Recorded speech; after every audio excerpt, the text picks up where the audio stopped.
قسطوں پر کاروبار کے حوالے سے سوال کیا گیا کہ کیا قسطوں پر کاروبار کرنا جائز ہے؟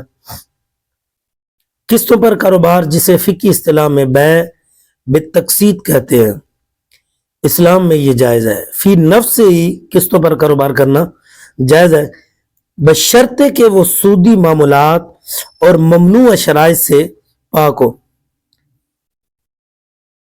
ناظرین، وہ ممنوع شرائط جن کے تحت قسطوں پر کاروبار کرنا یہ ناجائز ٹھہرتا ہے، ان میں سے مثلاً جو ہم شرائط طے کرتے وقت قیمت اور مدت کا تعین کر لیں، ایک اس کے بعد جو معاملہ ہمارا طے پاتا ہے بیچنے والے اور خریدار کے درمیان وہ حتمی معاملہ ہو۔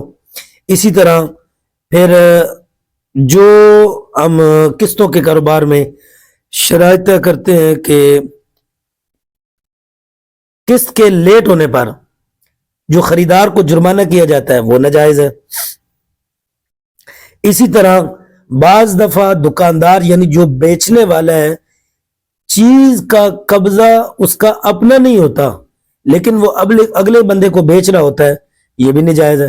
دونوں میں سے کسی کا قبضہ ہونا ضروری ہے، بیچنے والے کا پہلے تو اپنا قبضہ ہو، پھر بعد میں جو خریدار ہے اس کا قبضہ ہو، تو پھر اس طرح قسطوں پر کاروبار جو ہے۔ اسی طرح دیگر شرائط ہیں جو مین چیزیں ہیں، ان میں ایک تو مدت کا تعین کرنا ضروری ہوتا ہے، مدت مقرر ہو، اور قسط کے لیٹ ہونے کی صورت میں خریدار کو کوئی جرمانہ نہ ہو، ٹھیک ہے۔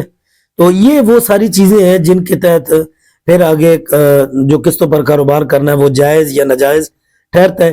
اس لیے ضروری ہے کہ جو بھی صاحب اپنا کاروبار کرنا چاہتے ہیں وہ اپنے قریبی کسی بھی دارالافتاء کو ٹچ کرے، ان سے رابطہ کرے اور مفتی صاحب سے بیٹھ کے اپنے معاملات ڈسکس کرے، پھر جا کر اپنا کاروبار شروع کرے تاکہ وہ شریعت کے دائرہ کے تحت رہ کر اپنا کاروبار کر سکے۔